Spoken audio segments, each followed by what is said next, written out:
Olá pessoal, sou o professor Adriano Viaro, mais uma vez aqui ao lado do meu parceiro Fernando Drummond para mais um episódio do Arquivo Estranho, direto da praia de Copacabana, na cidade mais bela do mundo. E como estão vendo, nós estamos novamente aqui com o Arthur Neto, que é o ufólogo titular desse canal, para atualizações ufológicas, conversas, debates, enfim, isso que é o apaixonante da ufologia. Como é que tá, Arthur? Tudo bem? Tudo bom, tudo tranquilo. Maior prazer estar aqui novamente. Arthur, hoje a gente quer trazer um tema que Hollywood popularizou e eu quero começar por aí. O tal do Homem de Preto, do Men in Black. Muita gente acha que Hollywood inventou os Homens de Preto, que Hollywood é que trouxe isso e depois pessoas disseram, eles existem mesmo. Isso é verdade? Foi Hollywood que inventou os Homens de Preto? Não foi, mas fica parecendo que foi, porque tem muita gente que acha que Homens de Preto só apareceu depois do filme.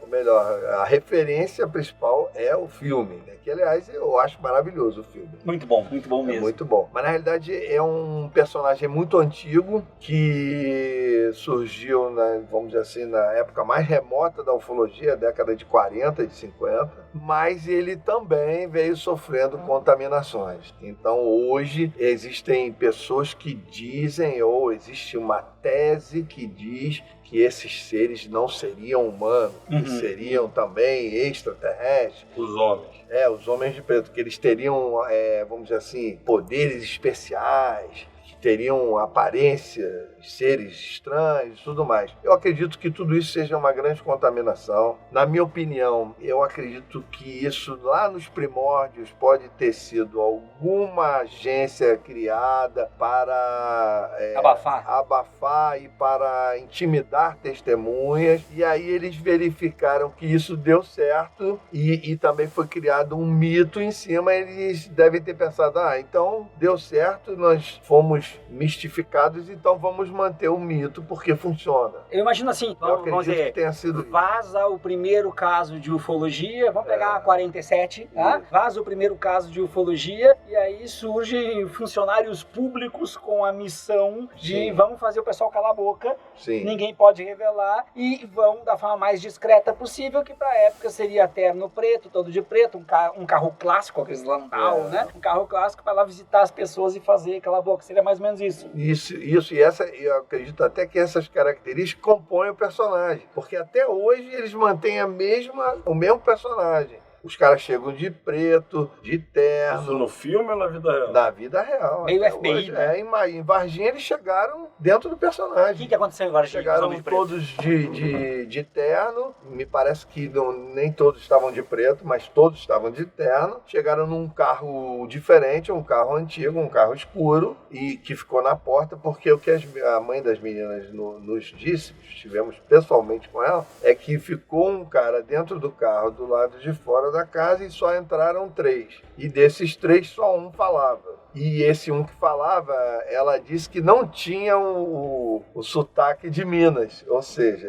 ele poderia até ser brasileiro, mas ele não era de Minas Gerais. E os outros 2 que ela afirma categoricamente que quase certeza que eram gringos, porque tinham aparência de gringos, não abriam a boca em momento nenhum. Tinha só um que anotava, mas não abria a boca. E ela falou categoricamente, não era gente daqui. É importante dizer o seguinte, o Arthur falou das meninas e que eles chegaram para falar com as meninas, com a mãe das meninas. Estamos falando do caso Varginha, que vai ter um especial aqui sobre Varginha. Mas para ilustrar isso dos Homens de Preto, é fundamental falar. Esse negócio de falar meio idioma diferente, parece a religião mórmon visitando as pessoas na porta, né? Chega ali um com outro idioma e coisa. Mas aí a questão que eu te pergunto é, houve uma alteração também, então, de procedimentos do que era o Homem de Preto lá atrás para hoje. Porque o que a gente ouve do caso Varginha aí, que eu quero te ouvir, é que teriam prometido dinheiro para elas calarem a boca. É isso. Sim, inclusive isso gerou uma tese na época, e eu não sei porquê, desde aquela época eu já desconfiei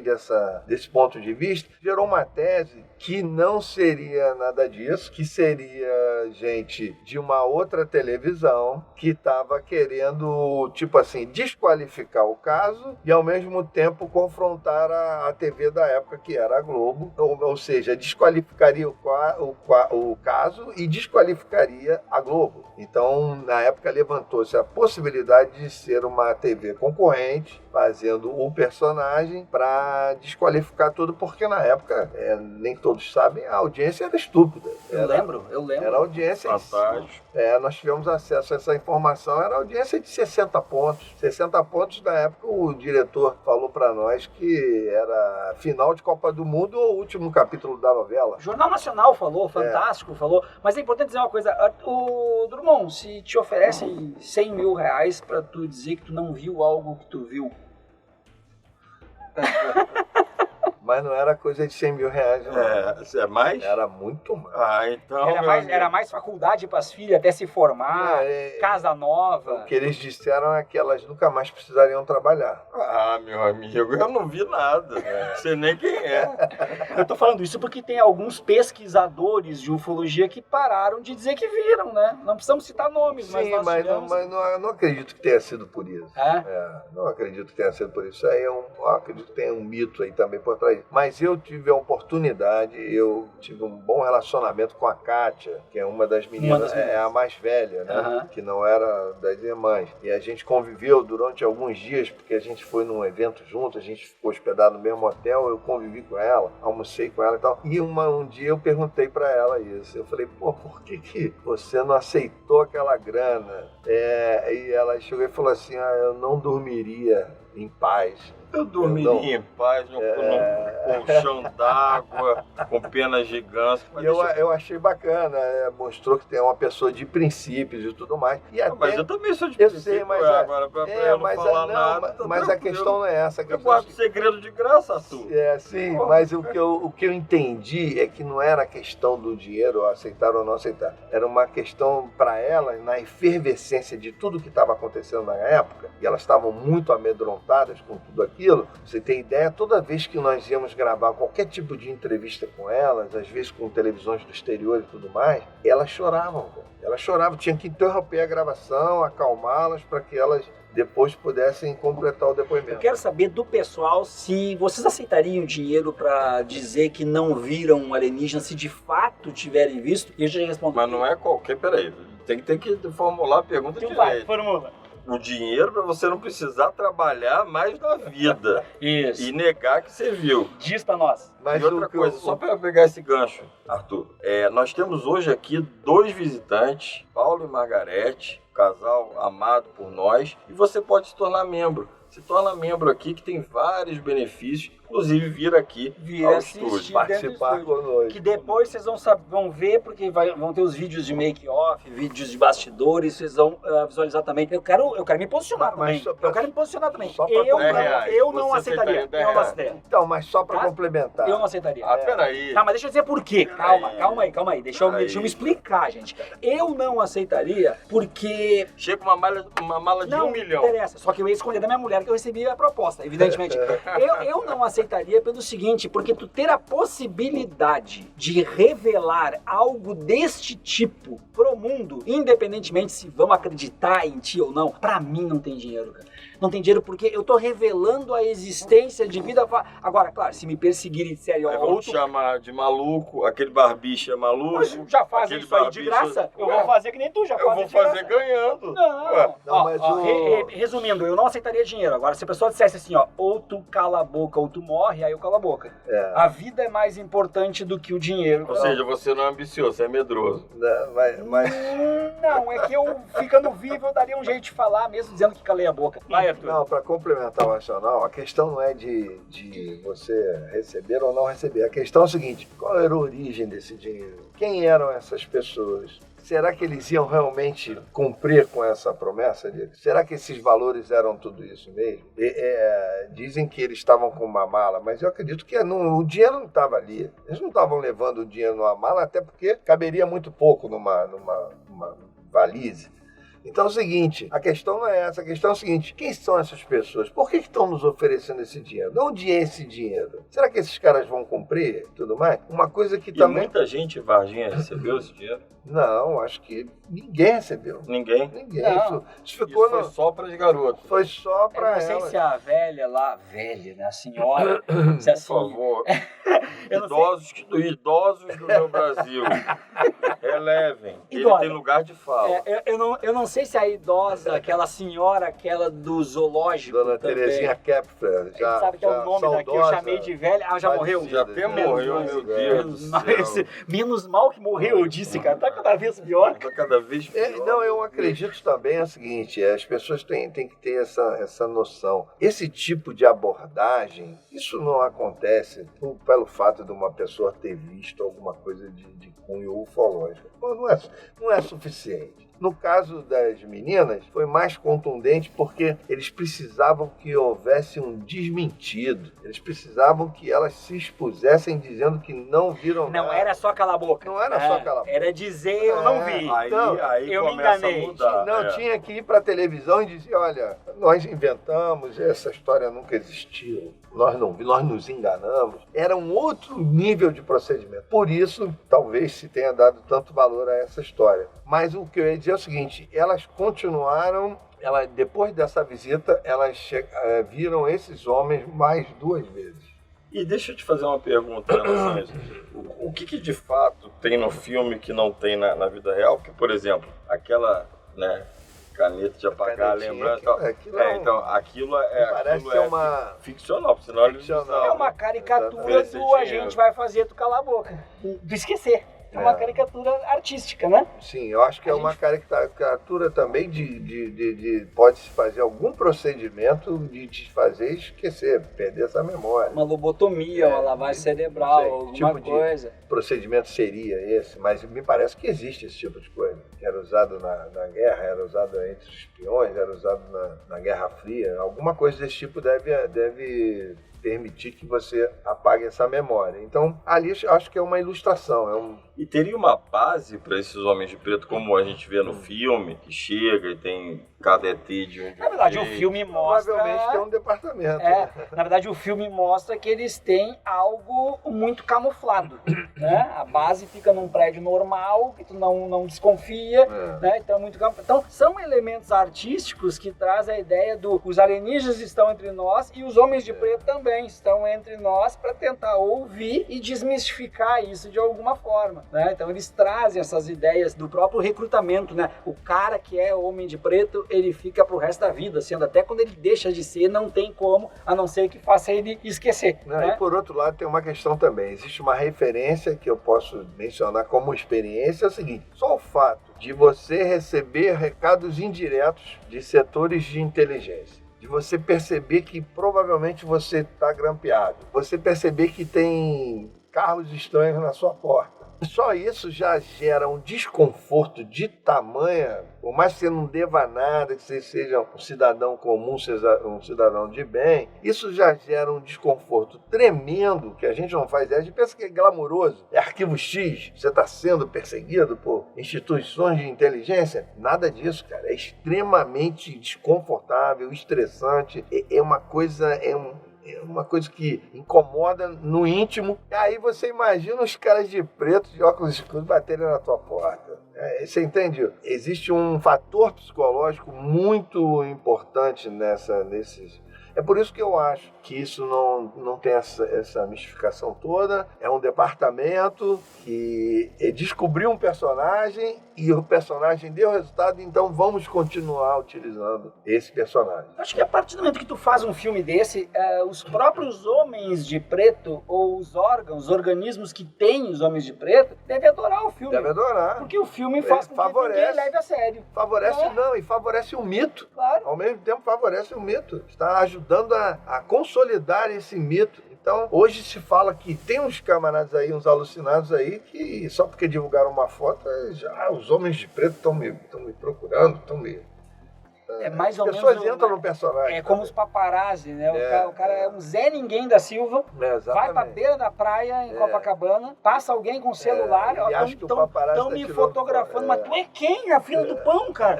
Os caras querendo te fotografar, é umas coisas assim, né? Então realmente. o cara pega... Agora, ainda pra gente comentar um pouquinho mais sobre os Homens de Preto no Brasil, a gente tem algum registro no Brasil para além de Varginha ou isso é só em Varginha? Olha, boa pergunta. Eu realmente, nesse momento, não me lembro de nenhum outro registro a não ser o de Varginha. O que comprova mais ainda a importância de Varginha. Exatamente. Exatamente. Deixa eu fazer uma questão. No filme MIB 1, né, mostra, inclusive eles fazem uma brincadeira com pessoas famosas, que aí que seriam alienígenas. Zé Ninguém, seriam alienígenas, esses famosos. Há algum relato, fugindo um pouco, mas não eles fugindo, também fazem que todos os funcionários do Correio são alienígenas. Mas há algum relato, você já ouviu falar e tal, de algum famoso que seja extraterrestre? Não. Eu considero que tudo isso fica na casa Da ficção. Da ficção. Interessante que quando fantasia. são reptilianos, né? Quando é reptiliano, então, virou a fantasia mor. A fantasia maior hoje da contaminação na ufologia é essa história de reptiliano. A última agora foi que o Lula e o Biden são reptilianos. Porra, tá de sacanagem. Então é o seguinte, esse é o lado pitoresco da ufologia, é o lado que ajuda os céticos a serem mais céticos e a gente tem que ter consciência de que tudo isso pode apenas contribuir para a desqualificação do fato UFO e também contribuir para o acobertamento. Dentro de Varginha, esses homens de preto que estiveram lá, que conversaram com as meninas, com as meninas, ninguém mais viu eles entrar na cidade, sair da cidade, não conversaram com mais ninguém, ficou por isso mesmo? Que eu saiba não. Elas viram eles num carro seguindo o ônibus que elas estavam, isso em outra oportunidade, dias depois, e elas também depois que viram eles dentro do carro também numa outra oportunidade. Porque a mãe sempre identificava o carro e ela dizia, eram os mesmos homens e os mesmos vestidos de terno. Eu não lembro desse detalhe se todos estavam de preto, eu acredito que não. Tinha pelo menos um que estava com terno, mas não era preto. Agora, ufólogos. Arthur Neto, Edson Boaventura Júnior, Marco Petit, tô pegando os que eu conheço, que já conversei. Ufólogos já receberam algum tipo de ameaça? Algum tipo de, cala a boca que a gente não quer falar, não quer que vocês falem mais nada? Ou recomendaram que ficassem quietos? Tem algum caso no Brasil, no exterior, teu, que tu saiba e possa dizer pra gente? Sim, tem. No Brasil, reza a lenda que o Edson já recebeu algum tipo de ameaça, o Edson Boaventura, ele sempre fala sobre isso, em razão do caso Varginha. Me parece que o Pacatini também já recebeu ameaça, me parece até que tem uma história de que deram tiro na direção da residência dele, alguma coisa desse tipo, que ele também sempre fala. Basicamente, o que eu lembro são esses. Né? É importante que o Edson venha aqui. Edson, dá um jeito de vir para o Rio de Janeiro. Eu vou te mandar um WhatsApp agora. Já estou te falando faz tempo. Vem, Edson, vem aqui que a gente quer conversar contigo sobre um monte de coisa também. Irmão, contigo. Arthur, muitas pessoas falam de chips implantados a partir de abduções, enfim. Primeiro, você acredita nisso? Segundo, você já teve com alguém que dissesse que teve um chip implantado? Sim, já tive. Inclusive a pessoa mostrou, fica sob a pele, né? E era inclusive um chip muito parecido com o que foi implantado, que ficou bem conhecido no coronel Urangel Holanda, que era o comandante da Operação Prato no Pará. E o coronel mostrou isso em entrevista, ele fazia uma pressão no braço, dava para ver, não tem cicatriz, não tem nenhum sinal de que aquilo foi colocado ali e o objeto estaria ali. Nesse caso era um objeto que lembrava um palito de fósforo, é um objeto comprido, não do tamanho de um palito de fósforo, mas Ele era um objetinho comprido, teria uma protuberância mais na ponta, nas extremidades. E dessa pessoa, que eu posso até dizer o nome, é o Roberto Pinheiro, que é um, entre aspas, contactado. É um dos poucos que eu acredito que realmente tenha passado por esse tipo de experiência de contato. É uma pessoa muito bacana, discreta, pouquíssimo conhecido. Ou seja, ele teria sido abduzido. Ele teria passado por algum tipo de procedimento que foi implantado. E ele se lembra do...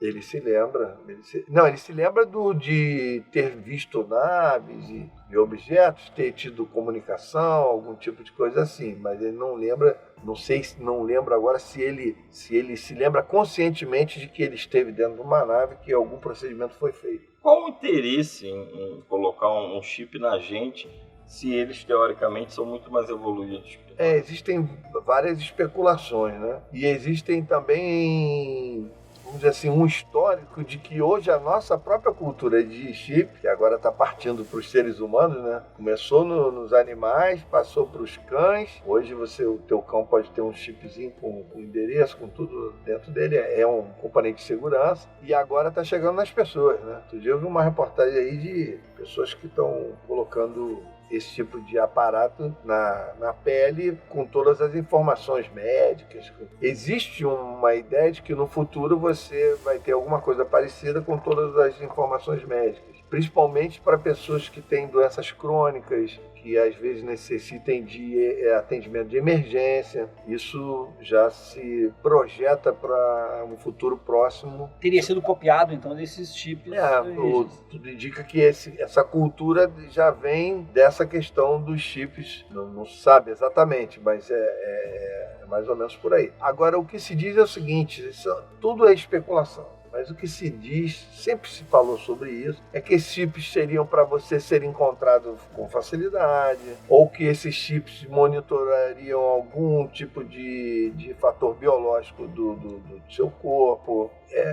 Tudo especulativo, não se sabe exatamente para que serve. Mas durante muito tempo, pessoas tiveram implantadas dentro do corpo esse tipo de aparato. Nos Estados Unidos existia um médico cirurgião chamado Roger Lee, já falecido, inclusive teve aqui no Brasil na época do caso Varginha. Ele está no documentário do caso Varginha, ele aparece. Esse cirurgião foi o cara que até hoje, até onde se sabe, tirou o maior número de chips de pacientes. Ele tinha uma espécie de mostruário de vidro com compartimentinhos, onde ele guardava, ele andava com isso, levava para os congressos, mostrava, existem vídeos sobre isso, pelo menos mais de 30 chips de vários formatos, formas que foram retirados de pessoas ao longo dos procedimentos cirúrgicos que ele fazia. O contato que a gente tem com elementos que não seriam da Terra não são só chips, existem também fragmentos de naves, né? Fragmentos de explosões de naves que passam por experiências, por verificações e se comprova que não é da Terra. Esses fragmentos, eles estão acessíveis ao público? Existe algum tipo de museu, algum tipo de local que tenha isso? Na grande maioria das vezes, não. O que eu conheço, tem um museu na Argentina, na região de Vitória, que parece distrito de Entre Rios, mas é uma região de lagos, como se fosse uma região dos lagos lá da Argentina. E lá tem uma incidência ufológica fantástica, é pesquisada por duas pesquisadoras muito conhecidas na Argentina, Silvia Sismondini e Andréa Sismondini, é mãe e filha, e eu tenho contato com elas, sou muito amigo, e elas têm lá na província lá na cidade de Vitória, na província de Entre Rios, tem um museu, e lá no museu delas tem pedaços que seriam naves, né? Inclusive tem um pedaço bem grande, que, pasme, é um pedaço que ele parece um metal, mas ele é muito leve, e de acordo com a posição da luz, ele se torna translúcido. Você consegue enxergar através dele. Existe até um filminho, eu tenho esse filminho, que ela mostra esse pedaço. Esse pedaço foi de um objeto que caiu lá na região, o mesmo padrão. O exército chegou, levou tudo, só que o fazendeiro conseguiu esconder um pedaço. E aí desse pedaço que o fazendeiro conseguiu esconder, tirou um pedaço menor para ceder para essas pesquisadoras. E não foi fácil cortar, não. É um troço muito leve, parece ser muito frágil, mas para você ter ideia, só conseguiram cortar com um maçarico de diamante, um negócio desse. É um tipo de maçarico diferente. Lembrando que diamante é a pedra mais dura. Exatamente. E mesmo assim estragou o equipamento. Para poder tirar um pedaço um pouco menor, estragou o equipamento. Não lembro bem. Existem fragmentos dos casos clássicos da ufologia brasileira? O único que tem fragmento que, pelo menos que eu tenho notícia, não estou me lembrando agora, é o de Ubatuba, que várias... Por Explodiu, exemplo, né? Me parece que o Edson tem um pedaço. Lá tem um pedaço de Ubatuba, foi parar lá no museu da Argentina. Da Andréa Mondini. Elas têm lá no museu delas uns pedaços. O Edson já levou em alguns podcasts, inclusive. Ele levou os pedaços. Esse é o mais conhecido, é o mais notório. Tem outros pedaços espalhados por aí, mas... E o que a ciência fala disso? O que eles falam é que é uma rocha, ou é uma rocha que não temos aqui, ou melhor, uma liga, né? Não é que seja uma rocha, uma liga com um nível de pureza que não temos aqui na natureza e não temos aqui também fabricado. Não é uma coisa que se pode fabricar. Ou algum metal com também nível de pureza que também não conseguimos industrialmente produzir aqui. Então a ciência está ratificando. Está ratificando, só que a informação para aí, né? E aí? Não sabemos. Não chega a massa. Não chega... Até a própria tese de que teria vindo com um meteorito, ela não fecha, porque na entrada na atmosfera, tu tem outros elementos que se agregam, né, e que na experiência modificaria também a composição. E se fundem, né? E se fundem também, né? Por causa do calor da reentrada, né? Então... E dá só uma palhinha para os nossos seguidores, o que foi o caso de Ubatuba? Ubatuba é um caso que me parece foi na década de 50, não lembro bem, que um objeto explodiu na praia. Na praia. Durante o dia? Durante o dia ele vinha, parece que várias testemunhas. E ali só moravam ribeirinhos. Na época era muito deserto e tudo mais. E o que é dito é o seguinte, uma nave em rota de queda e ela simplesmente explodiu antes de tocar o solo e espalhou fragmentos pela praia inteira. Por isso tem tantos fragmentos desse episódio. E o primeiro a falar sobre isso, pasme, foi o antigo colunista, o Ibrahim Suede, que tinha aquela Ademã. Eu já vou. Lembra? Ele foi o primeiro a apresentar um fragmento. Me parece que ele trouxe a público essa informação, né? Porque na época o meio de comunicação, uma coisa que aconteceu lá em Ubatuba não chegava na imprensa com tanta velocidade como é hoje. Então, através dele que começou a se falar sobre isso e aí começou a se descobrir moradores próximos que tinham fragmentos, porque parece que fragmentou completamente esse objeto. Bom, pessoal, vamos curtir aí, compartilhar, se inscreve. Vocês já podem se tornar membros do canal também. Tem ali todas as categorias, os valores, quais são os benefícios para isso. Faça parte da comunidade do Arquivo Estranho. Está gostando? Compartilha. Ou como fala o Drummond também, se não está gostando, compartilha para alguém que possa gostar. Te inscreve aí, assina. Ou para os inimigos também. Compartilha para os inimigos. Ou para os inimigos também. A gente passou de 10 mil seguidores graças à nossa comunidade e sabemos que vamos crescer muito mais do que isso também. Arthur, dentro de tudo isso que a gente está conversando, tudo isso, existe ainda assim uma aproximação muito grande de teorias espiritualistas com a ufologia, em todos esses casos. Eu gostaria de saber de ti como que isso divide a questão dos pesquisadores, dos ufólogos. O ufólogo espiritualista, ele também é um pesquisador de ufologia ou a abordagem dele é completamente diferente e até a credibilidade? Na realidade, o que a gente verifica, a gente tem que olhar, tem que ser pragmático, tem que ser pontual. O que a gente verifica é o seguinte, tanto na ufologia, que tenta fazer de forma objetiva, de forma próxima de métodos científicos, tanto nessa, que é o que a gente tenta fazer, existe um alto grau de contaminação, hoje em dia, principalmente hoje em dia, imagina no nível de uma, vamos dizer assim, uma pesquisa ufológica mais espiritualista, mais, vou arriscar o palpite, esse segmento mais, entre aspas,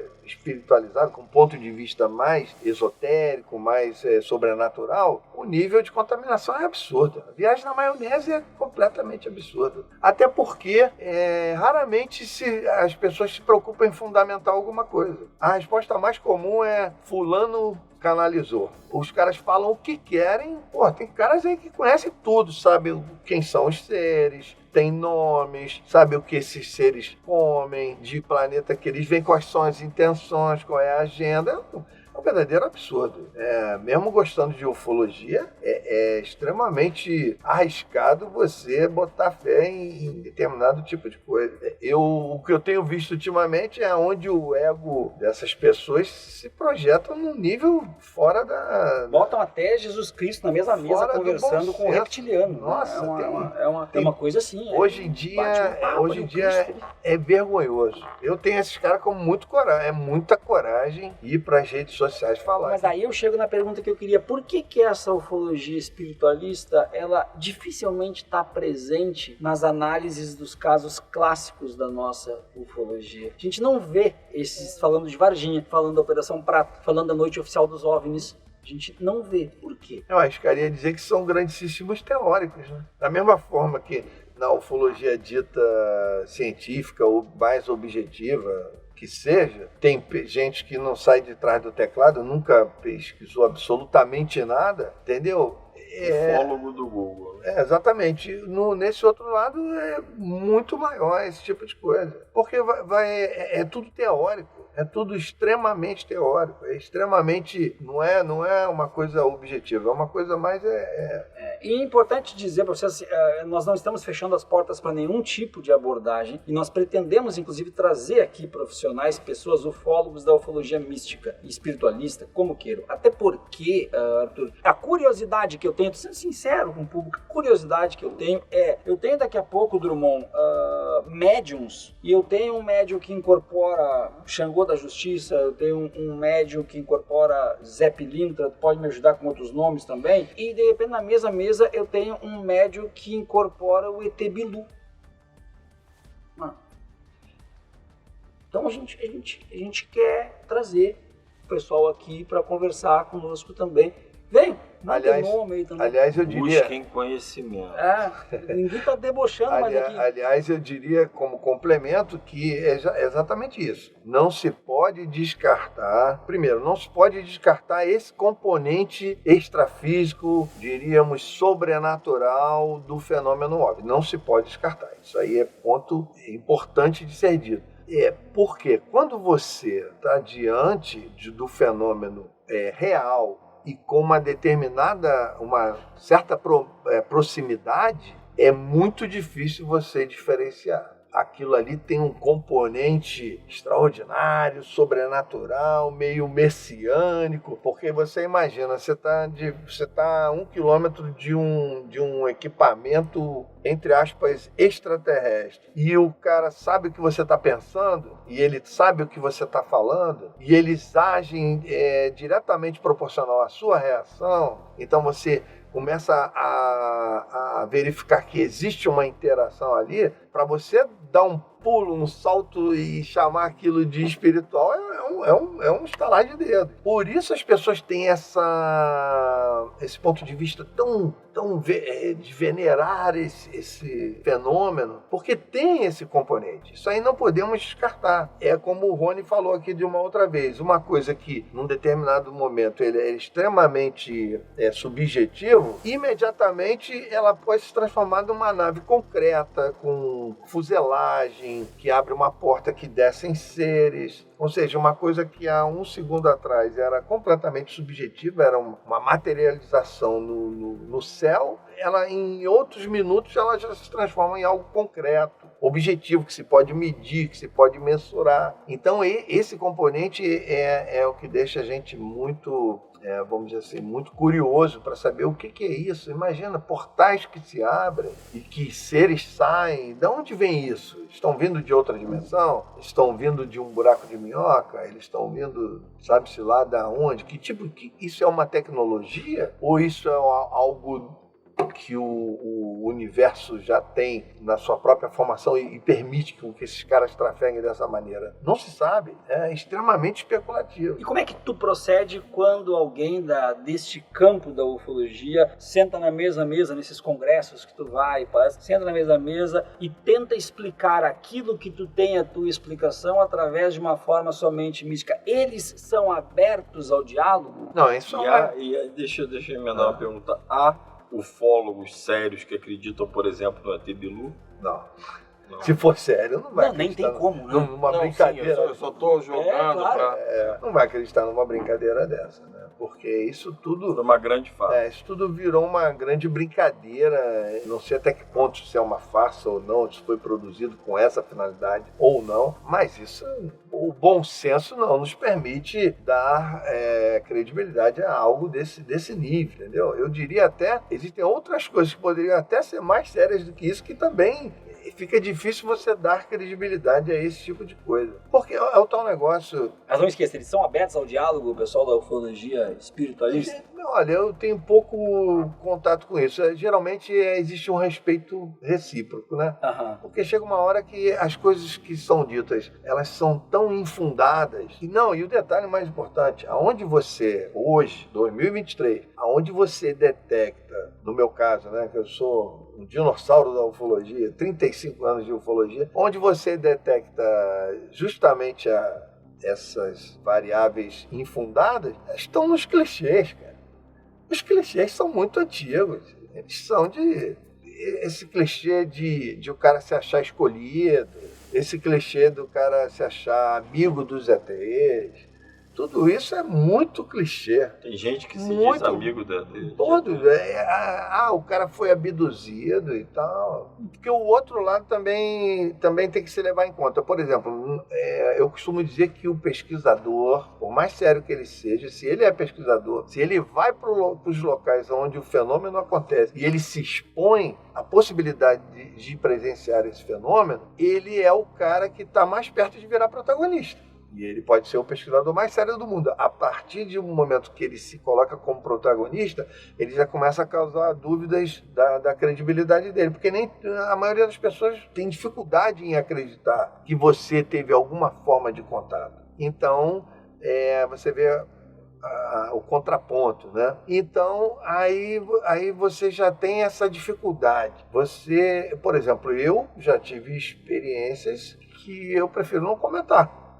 Mas de experiência é uma coisa interessante. Eu quero até fazer a pergunta, pessoal, respondam aí que eu quero saber como é que vocês procederiam e eu não vou fugir da raia. Ô Arthur, tu tá andando na estrada de carro e de repente desce na tua frente ali, ó, 100 metros, você tá vendo 50 metros, desce o bagulho. É um sonho. Desce lá o bagulho na tua frente. Eu quero saber a reação de cada um de vocês, qual seria. Quero saber a tua também, mas eu vou dar a minha primeiro. Imagina uma pessoa correndo, multiplica por 1000. Por 1000, vai correr muito. Mas na distância contrária, sabe aqueles desenhos que fica só os pezinhos no ar? Assim, sou eu, velho. Eu adoro a temática, mas se aparecer o troço na minha frente... Mas é o que você acha. Eu largo louco, como se fala na minha terra. É o que você acha.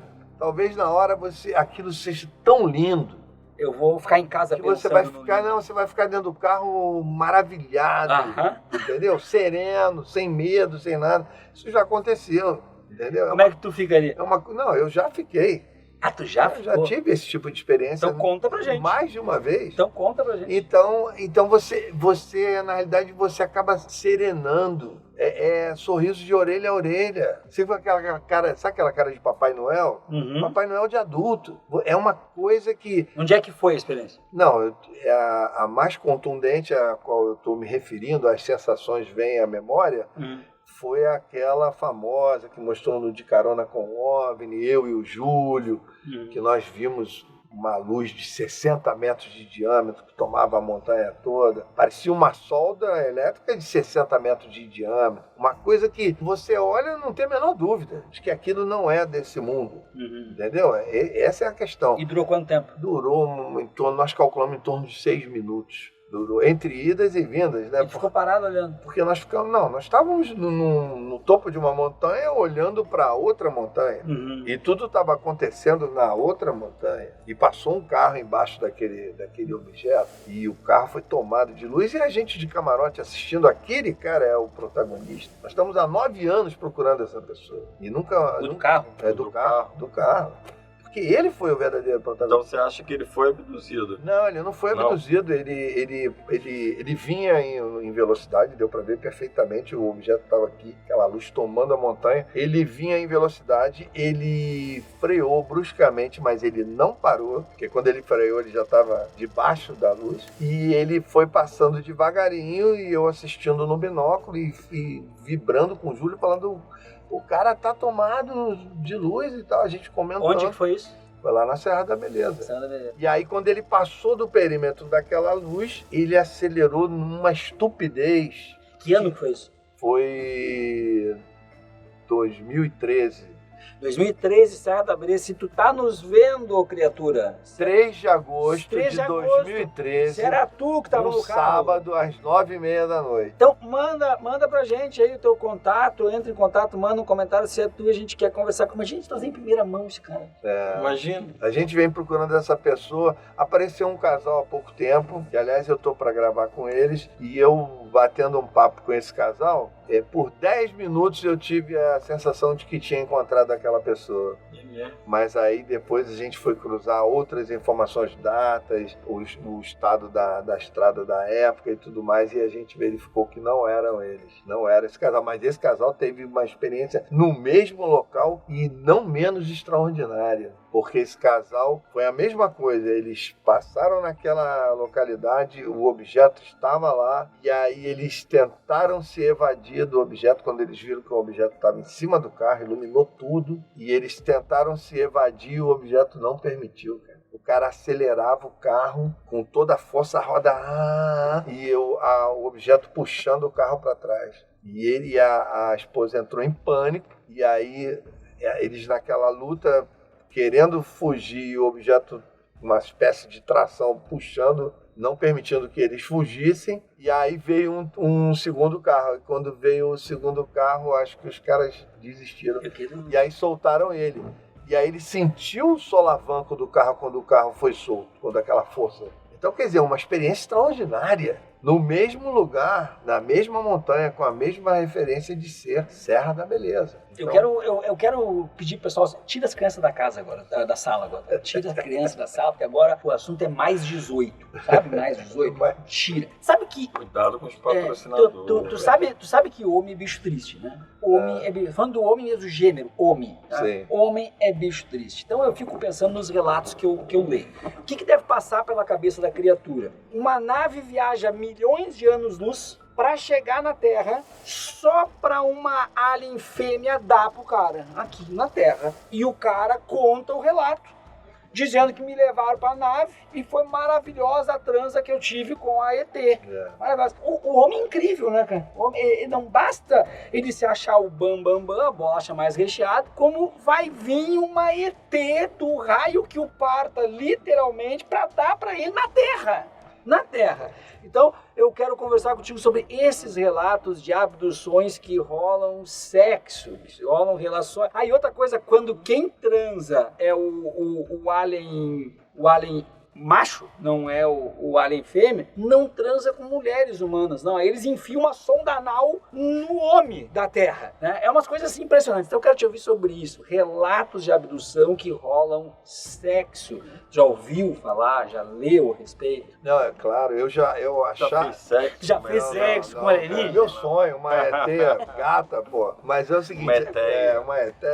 Mas a questão é o seguinte, eu achava que esses relatos eram mais raros. E aí na biblioteca da minha mãe, eu descobri um livrinho fininho que eu lembro que eu li a primeira vez em 2 horas. Eu li num voo de Salvador para o Rio, devorei.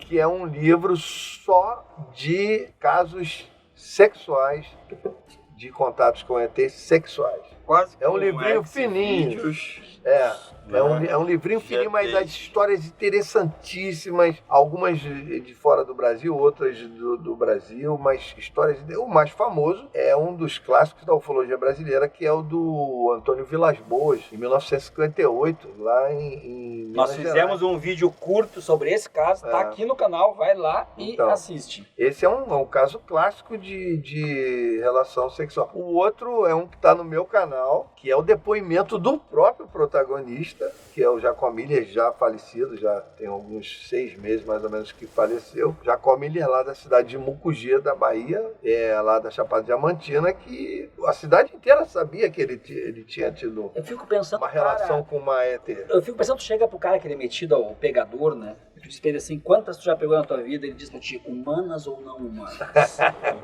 É sensacional, cara. Esse é que eu posso considerar como o pica Das galáxias, exatamente.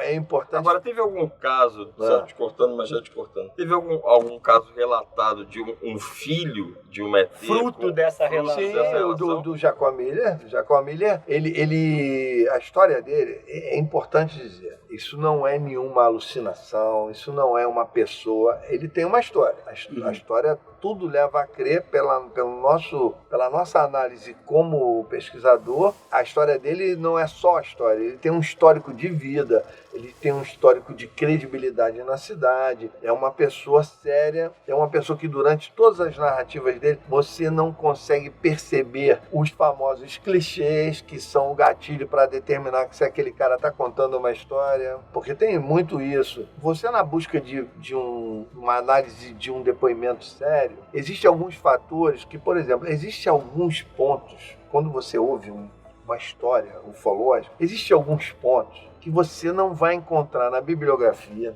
você não vai encontrar na televisão, você não vai encontrar nos filmes. São determinados componentes que, se a pessoa mencionar aquilo, é porque ela viveu aquilo ou ela viu aquilo.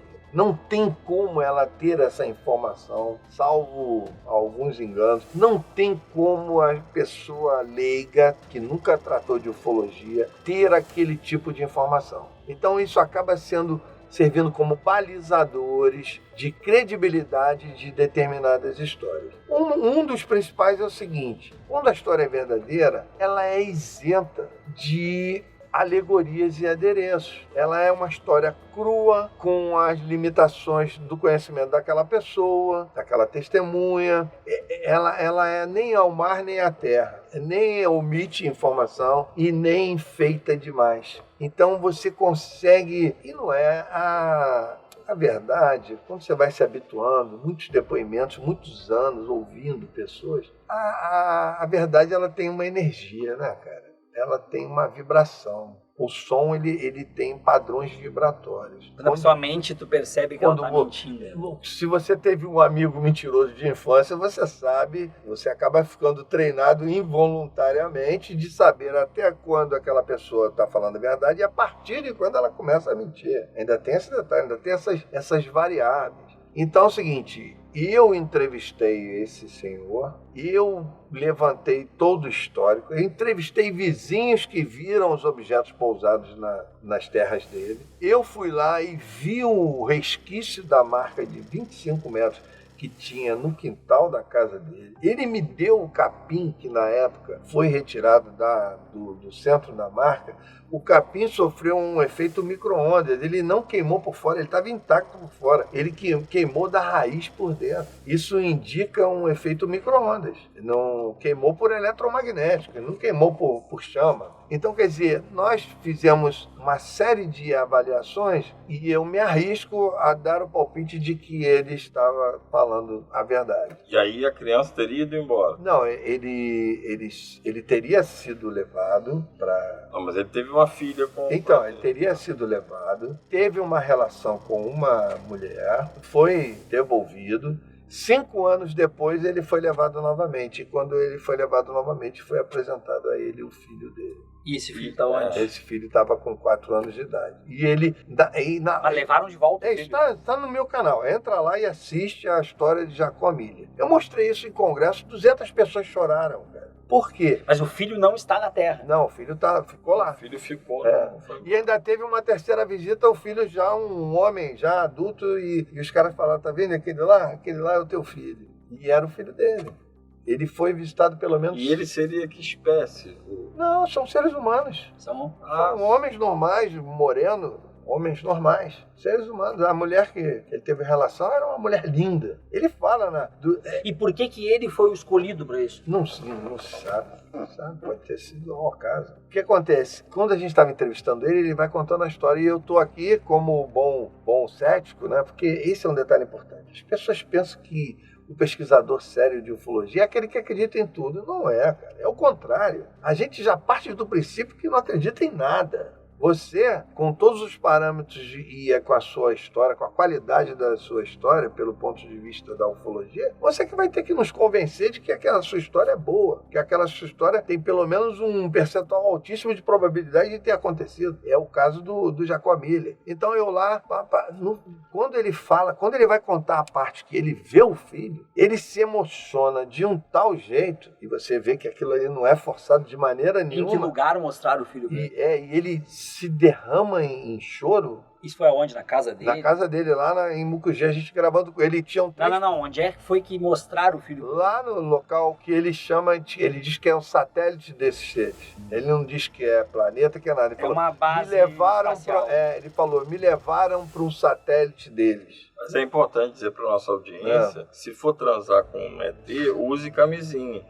Senão pode passar por isso. Nós chegamos a mais um final de episódio com o nosso querido ufólogo titular desse canal, Arthur Neto. É importante que vocês mandem perguntas. Curte, compartilha, se inscreve, torne-se membro. Considere apoiar também pelo apoia.se/Arquivo Estranho, mas não deixe de compartilhar esse episódio. Arthur, mais uma vez, meu amigo, muito obrigado. Eu que agradeço. Muito obrigado mesmo. Eu sou o professor Adriano Viário e junto com o Fernando Drummond concluímos mais um episódio do Arquivo Estranho.